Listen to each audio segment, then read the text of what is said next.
je trouve que le comportement qui consiste à aller agresser les forces de l'ordre est inadmissible. Voilà, c'est inadmissible. Les forces de l'ordre sont là pour faire leur travail. Aller leur jeter des projectiles et les agresser n'a aucun sens. Et à mon avis, ces comportements sont durement jugés par ces centaines de milliers de personnes qui étaient présents en famille et qui voulaient que cette manifestation soit pacifique. Alors justement, les slogans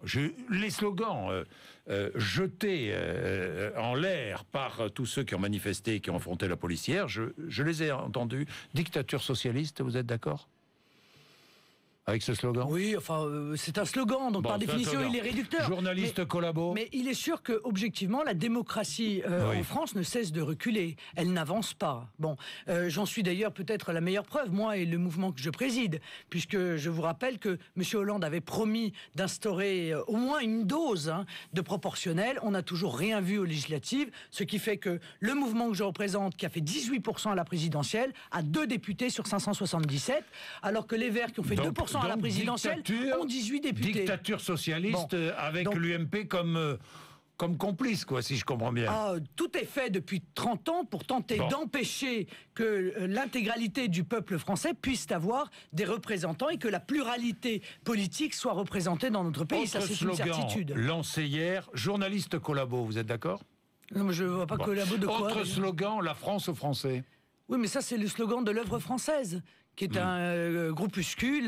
C'est pas un slogan que vous reprenez, la France aux Français. Mais non, ça n'est pas notre slogan. Nous, c'est les Français d'abord. Les Français d'abord. Marine Le Pen, justement, les Français d'abord. Parlons-en des Français d'abord. Parlons des municipales un peu, tiens, très vite.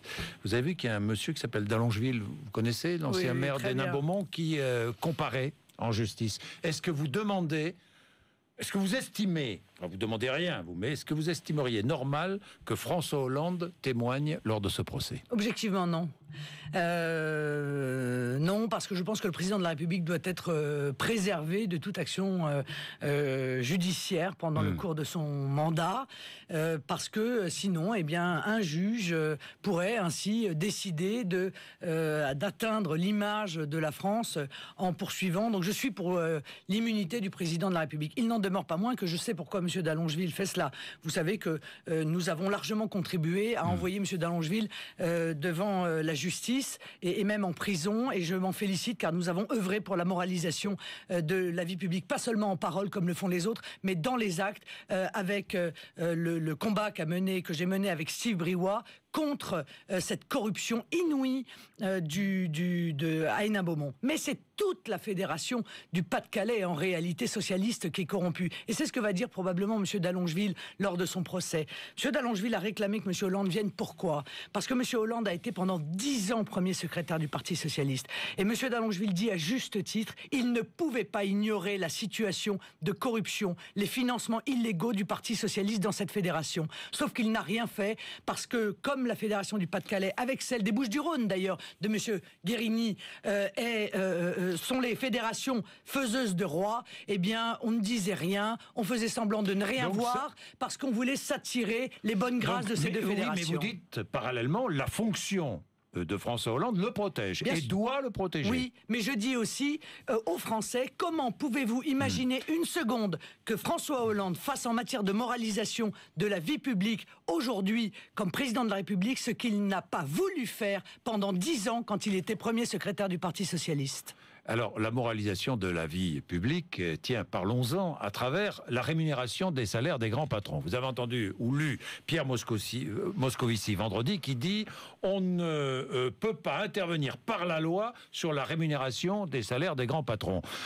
Que lui répondez-vous ce matin? Vous êtes favorable, vous, à une loi qui pourrait réguler les salaires des grands patrons? Voilà clairement une promesse trahie. Voilà, une promesse de campagne de François Hollande. Ça ne faisait pas partie de ses engagements. François Hollande a dit qu'il allait mener la guerre contre la grande finance. Bon, il a déposé les armes, enfin, il a déposé le cure-dent avant même d'avoir engagé la bataille. Voilà, ça, c'est une chose qui est très claire.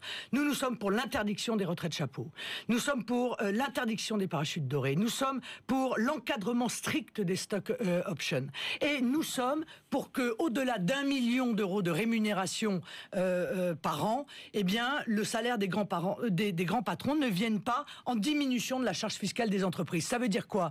Ça veut dire qu'il est absolument inouï que les impôts des sociétés baissent parce qu'elles décident d'accorder des salaires mirobolants à leurs dirigeants. Elles peuvent le faire, mais à ce moment-là, ce sont les actionnaires qui verront leurs revenus baisser et pas les impôts qui sont dus par ces grandes entreprises à l'État. Donc, vous allez plus loin dans la moralisation du fonctionnement, si je puis dire, des grandes entreprises. Et si même la Suisse, qui est quand même pas connue pour être un gouvernement qui lutte, etc., contre la finance, a décidé l'interdiction des retraites chapeaux et des parachutes dorés, c'est quand même inouï que le président François Hollande ne veuille pas aller sur cette ligne. À propos de la Suisse, est-ce que vous êtes favorable, comme le gouvernement, à l'ouverture de discussions avec ceux qui sont allés s'exiler fiscalement et qui rapatrieraient leur argent en France? Oui, je pense que c'est quelque chose. C'est la meilleure des solutions. Je pense que c'est quelque chose qui est effectivement. Amnistie fiscale, disent certains déguisés. Non, c'est pas une amnistie fiscale,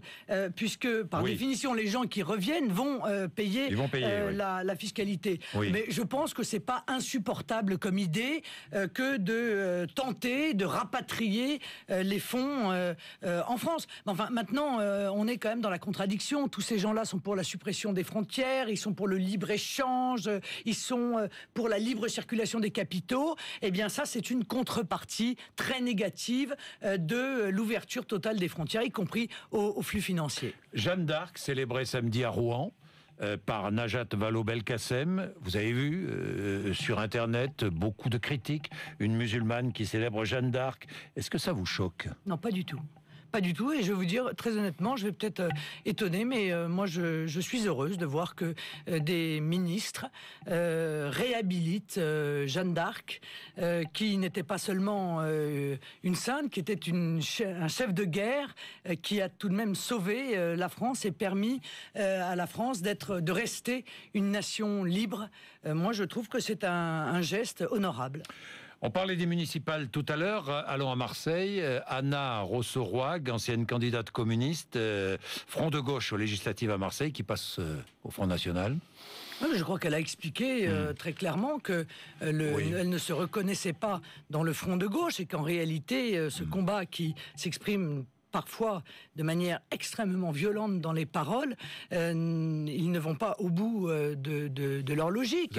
Ils critiquent l'Union européenne, mais ils veulent laisser les frontières totalement ouvertes, ils ne veulent pas sortir de l'euro, c'est-à-dire qu'en réalité, ils veulent changer sans rien changer. Vous avez votre candidat à Marseille ? Ou votre candidate? Bien sûr. Ça y est, qui sera-t-il? C'est Stéphane Ravier, c'est un homme remarquable et je crois qu'il va créer la surprise dans la ville. Bien, l'actualité toujours, balayons-la, attaque d'un militaire en patrouille. Militaire d'ailleurs, ce matin j'avais là encore un ancien militaire qui représente les anciens militaires qui nous disait mais ces militaires finalement ce sont des abribus quoi. Ils ne peuvent pas bouger, ils sont mal armés, on se demande comment ils sont armés mais pas avec l'arme qu'il faut, enfin etc. Ils sont armés mais ils n'ont pas les munitions donc c'est quand même assez inefficace, faut le dire. Est-ce que pour vous c'est un acte terroriste? On ne sait pas. On ne sait pas. Enfin, on imagine quand même, permettez-moi. Moi, quand j'entends le président de la République dire non, mais ça n'a rien à voir avec Londres. Non, ça n'a rien à voir avec Londres, mais enfin, c'est quand même un militaire qui est attaqué. Il est attaqué pour être égorgé, ce qui est quand même, ça fait 2 similitudes. Avec une arme blanche, ça fait 3 similitudes. Et manifestement, par un islamiste, ça fait 4 similitudes. Ça fait quand même beaucoup. Est-ce que pour vous, l'islam est une religion de haine?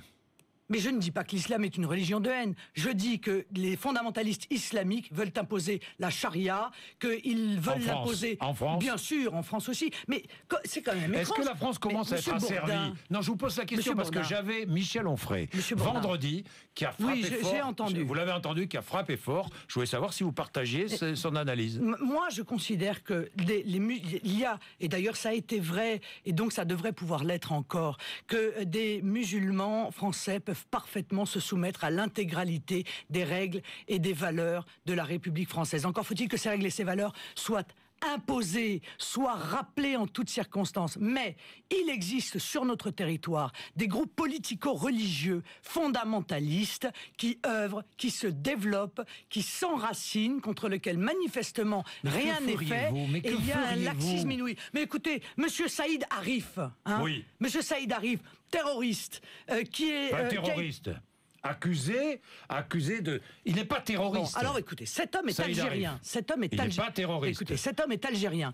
Il est passé en procès pour avoir anticipé un attentat en plein cœur de Paris. Tout de même. Bon, eh bien, il est assigné. Il a été condamné, assigné à résidence. Ils sont 11 ou 12 dans ce cas. Aux frais de la princesse d'ailleurs, car les Français doivent savoir que c'est eux qui payent. Voilà, ce sont les Français qui payent l'assignation à résidence de M. Saïd Arif, n'est-ce pas, son hôtel. Il faut expliquer pourquoi.